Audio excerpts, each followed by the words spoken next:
Mr. President. Welcome to Canada. It's a great honor. Happy birthday. A few days short. A little bit. A few days short, but didn't have a chance to see you on the day. Happy birthday to the U.S. military as well, 250th, and this is the 50th birthday, if you will, of the G7. This marks the 50th birthday of the G7, and the G7 is nothing without U.S. leadership, and your personal leadership, leadership of the United States. Many issues, geopolitics, economic, technology, and working hand in hand with the United States, Canada and the United States, and the other G7 partners with your leadership. Very much looking forward to the meeting. I'm grateful to have you. Thank you very much, Mark. I appreciate it, and we've developed a very good relationship, and we're going to be talking about trade and many other things. And we have a whole group of people, some traders and some other people. I see my top economy people. But we have a very talented group of people, and you do too, and I know they work together very well. I look forward to that. The G7 used to be the G8. Barack Obama and a person named Trudeau didn't want to have Russia in, and I would say that that was a mistake, because I think you wouldn't have a war right now if you had Russia in, and you wouldn't have a war right now if Trump were president 4 years ago, but it didn't work out that way. But it used to be the G8. And now it's, I guess, what's that, 8 years ago, it switched over. They threw Russia out, which I claimed was a very big mistake. Even though I wasn't in politics then, I was very loud about it. It was a mistake in that you spend so much time talking about Russia, and he's no longer at the table. So it makes life more complicated. But you wouldn't have had the war. Other than that, I think we're going to accomplish a lot. And I expect to. And I think our primary focus will be trade and trade with Canada, and I'm sure we can work something out. Yeah, very good. Thank you very much. Yeah, so much. Thank you very Mr. President, holding up a deal with Canada? What is holding up a deal with Canada from your perspective? It's not so much holding up. I think we have different concepts. I have a tariff concept. Mark has a different concept, which is something that some people like. But we're going to see if we can get to the bottom of it today. I'm a tariff person. I've always been a tariff. It's simple, it's easy, it's precise, and it just goes very quickly. And I think Mark has a more complex idea, but also very good. So we're going to look at both, and we're going to see what we're going to come out with something. Hopefully. Mr. President, do you think a deal is achievable within days, within weeks? Is there that kind of runway? Yeah, it's achievable. Both parties have to agree. Yeah, sure. Mr. President, have you heard any signals or seen any messages from intermediaries that Iran wishes to de-escalate the conflict? Yeah. What have you heard? What have you heard from the Iranians? They'd like to talk, but they should have done that before. I had 60 days, and they had 60 days, and on the 61st day, I said, we don't have a deal. They have to make a deal, and it's painful for both parties, but I'd say Iran is not winning this war, and they should talk, and they should talk immediately before it's too late. And what would you say, in your opinion, what would it take for the U.S. to get involved in this conflict militarily? I don't want to talk about that. And you mentioned Putin. Do you think that he should have a seat at the G7 today, that it should be the G8? I'm not saying he should at this point, because too much water's gone over the dam, maybe. But it was a big mistake. Obama didn't want him, and the head of your country, the proud head of your country, didn't want him. This was a big mistake. You wouldn't have that war. You know, you have your enemy at the table. Even I don't even consider him. He wasn't really an enemy at that time. There was no concept. If I were president, this war would have never happened. But likewise, if he were a member of what was called the G8 at that time, it was always the G8, you wouldn't have a war right now. Why not? What Israel support and what intelligence support are you providing Israel? We've always supported Israel. We have for a long period of time, strongly. And Israel's doing very well right now. Why not have China as the G8? Why not have China here, the biggest economy in the world after the United States? Well, it's not a bad idea. I don't mind that. If somebody wants to suggest China coming in, I think we suggest. But you want to have people that you can talk to. You know, they don't talk. Putin speaks to me. He doesn't speak to anybody else. He doesn't want to talk because he was very insulted when he got thrown out of the G8. as I would be, as you would be, as anybody would be. He was very insulted. And, I mean, he was thrown out by Trudeau, who convinced one or two people, along with Obama. He was thrown out, and he's not a happy person about it, I can tell you that. He basically doesn't even speak to the people that throw him out, and I agree with him. Go ahead. On immigration, why are you ordering ICE to target Democratic inner cities? What's behind that? I don't know what you're saying. You did a post last night where you said you want ICE to really target Democratic. Yeah, I want them to focus on the cities, because the cities are where you really have what's called sanctuary cities, and that's where the people are. I look at New York, I look at Chicago. I mean, you got a really bad governor in Chicago and a bad mayor, but the governor's probably the worst in the country, Pritzker. But I look at how that city has been overrun by criminals, and you know, New York and L.A., look at L.A. L.A., those people weren't from L.A., they weren't from California, most of those people, many of those people. And yeah, that's a focus. Biden allowed 21 million people to come into our country. Of that, vast numbers of those people were murderers, killers, people from gangs, people from jails. They emptied their jails out into the U.S. Most of those people are in the cities, all blue cities, all Democrat-run cities, and they think they're going to use them to vote. It's not going to happen.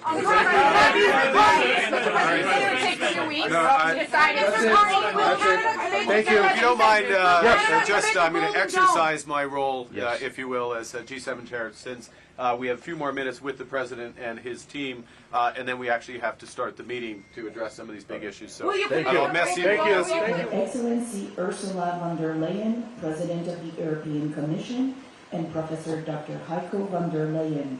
Son Excellence, Madame Ursula von der Leyen, Présidente de la Commission européenne, et Professeur Dr. Heiko von der Leyen. Good morning. Good morning, good morning. What a I'm so pleasure. much, I'm so reassured by your presence. Oh, good to see This is you. my wife Diana. Good morning. So, a real pleasure. Great to meet you. Thank you for making the time. Thank you. Thank you so much. Yeah, we have weather for you and okay, Diana. His Excellency Antonio Costa, President of the European Council. Son Excellence Monsieur Antonio Costa, Président du Conseil européen. Hello, Mark. Good morning. Good to see you. Great to see you. It's good. We arranged the weather, and this is my wife Diana. Oh, nice to meet you. Very nice to meet you. Our new best friend in Portugal and from Brussels. Thank you very much for your very kind gift for my wife. Excellent. I will. You will dutifully bring it Yes. back. So you're okay. Now Diana had a stag at the European, well, I guess European Commission. His Excellency Friedrich Merz, Chancellor of the Federal Republic of Germany, and Mrs. Charlotte Merz. Son Excellence Monsieur Friedrich Merz, Chancelier de la République fédérale d'Allemagne, et Madame Charlotte Merz.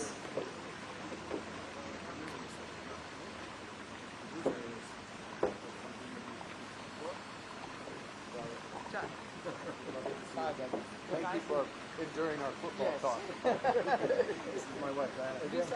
Thank you. In Rome, exactly. Yeah. Absolutely. Yeah, he's in Diane. Nice to we will be getting to know each other well. Hopefully you'll have a good day. Yes. I'm looking forward. Some nervousness about No, it was good. I got a lot of. This is my wife, Diana. See you again. We saw you in Rome. Yes, three. Yes, we got to go. His Excellency Shigeru Ishiba, Prime Minister of Japan, and Mrs. Yoshiko Ishiba. Son Excellence Monsieur Shigeru Ishiba, Premier ministre du Japon, et Madame Yoshiko Ishiba.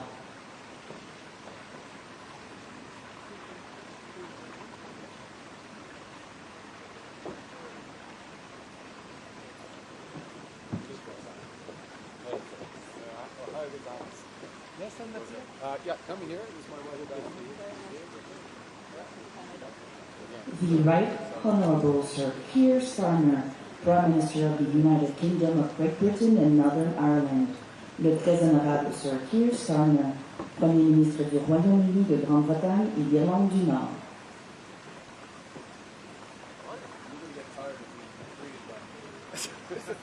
third time in 3 days. It is a good spot. Yes, much better. Yeah. Her Excellency Giorgia Meloni, President of the Council of Ministers of the Italian Republic. Son Excellence, Madame Giorgia Meloni, Présidente du Conseil des ministres de la République italienne.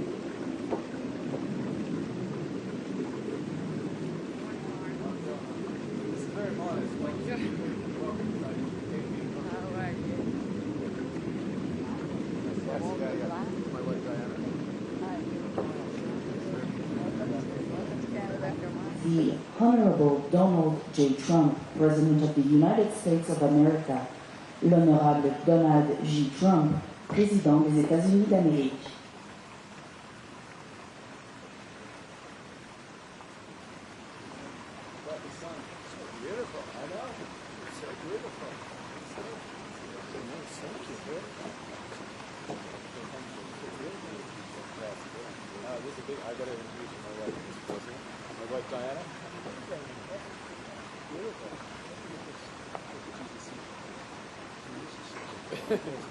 You go over there. I'll put you over there.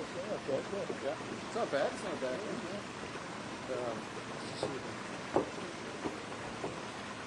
Perfect weather. His Excellency Emmanuel Macron, President of the French Republic. Son Excellence, Monsieur Emmanuel Macron, Président de la République française.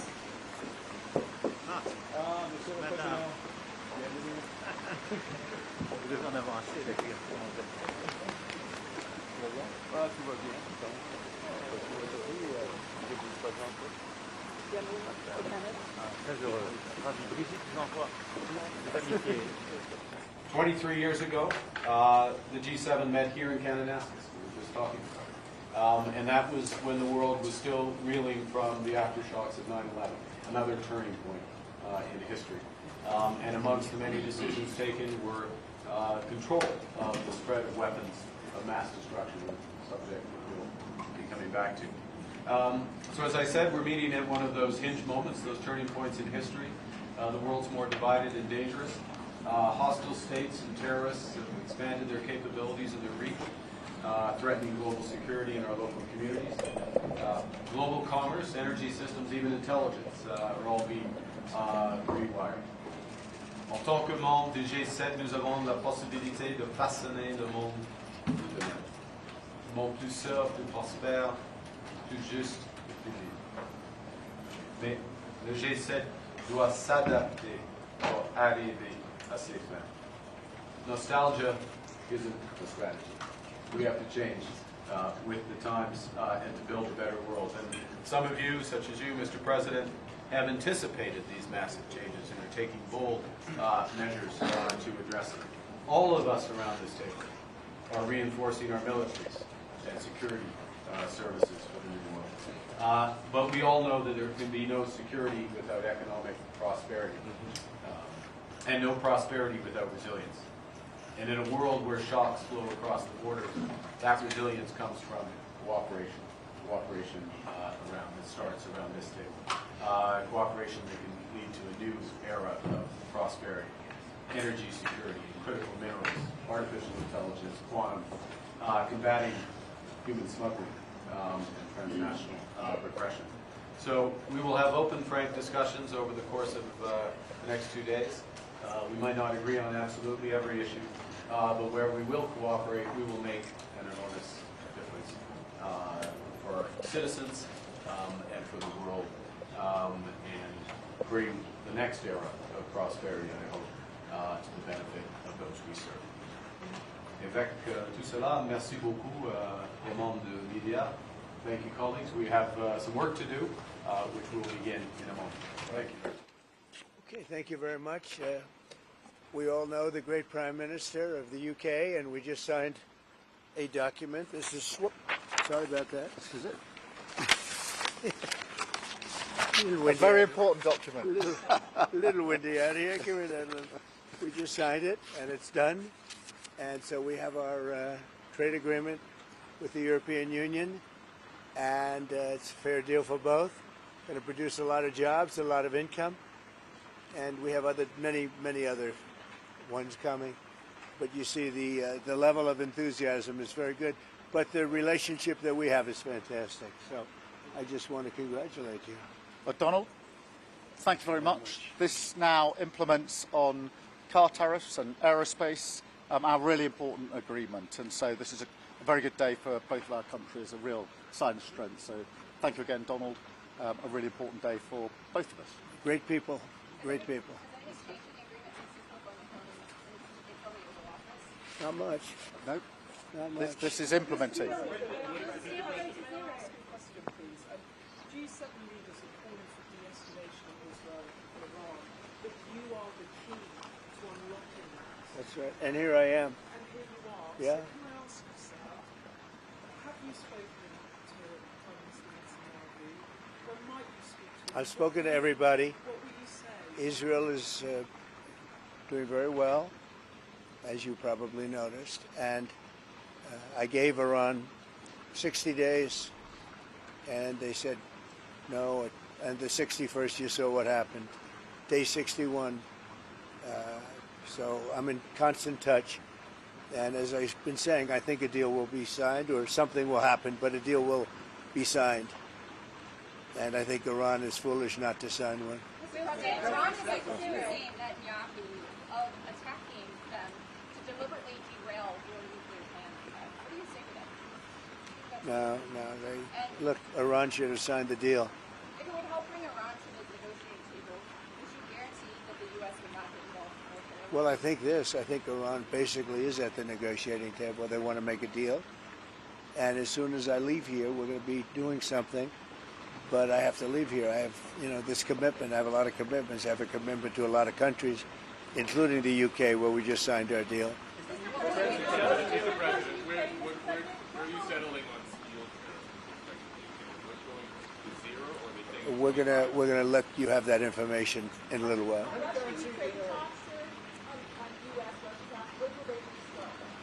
They're starting already. Mr. President, do you agree with the European push to apply more sanctions on Russia? Do the US support that? Well, Europe is saying that, but they haven't done it yet. Let's see them do it first. You said earlier that you could sanction Russia. Why wait? Why wait to sanction? Because I'm waiting to see whether or not a deal is signed. Can you guarantee the UK would be... And don't forget, sanctions cost us a lot of money. When I sanction a country, that costs the U.S. a lot of money, a tremendous amount of money. It's not just let's sign a document. You're talking about billions and billions of dollars. Sanctions are not that easy. It's not just a one-way street. Mr. President, on AUKUS, there's a submarine agreement. Is that still proceeding, even if it's sort of reviewed? Yeah, we're proceeding with that. It's a really important deal to both of us. I think the President is doing a review. We did a review when we came into government, so that makes good sense to me. But it's a really important... We're very long-time partners and allies and friends, and we've become friends in a short period of time. He's slightly more liberal than I am, to put it mildly. We stand slightly on the left. But for some reason we get along. We make it work.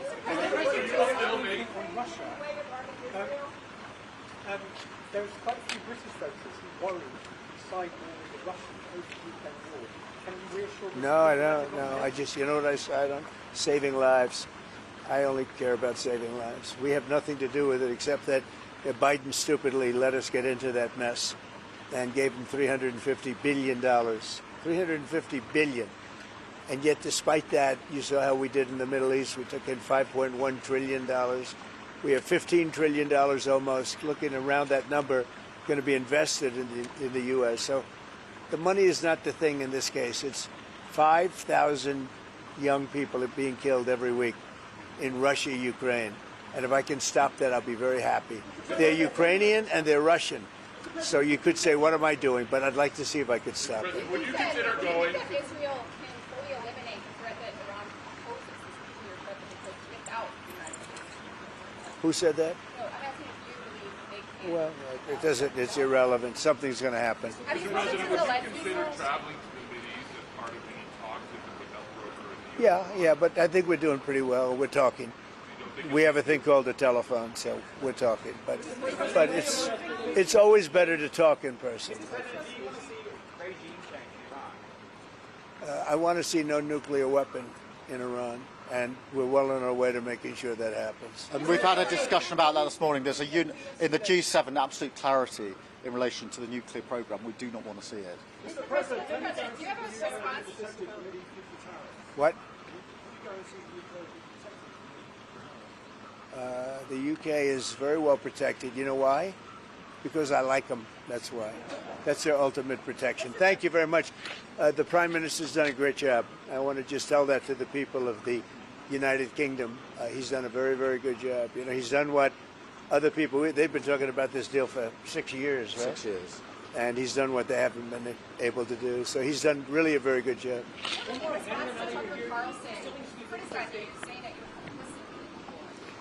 you're I don't know what Tucker Carlson is saying. Let him go get a television network and say it so that people listen. Thank you. Thank you.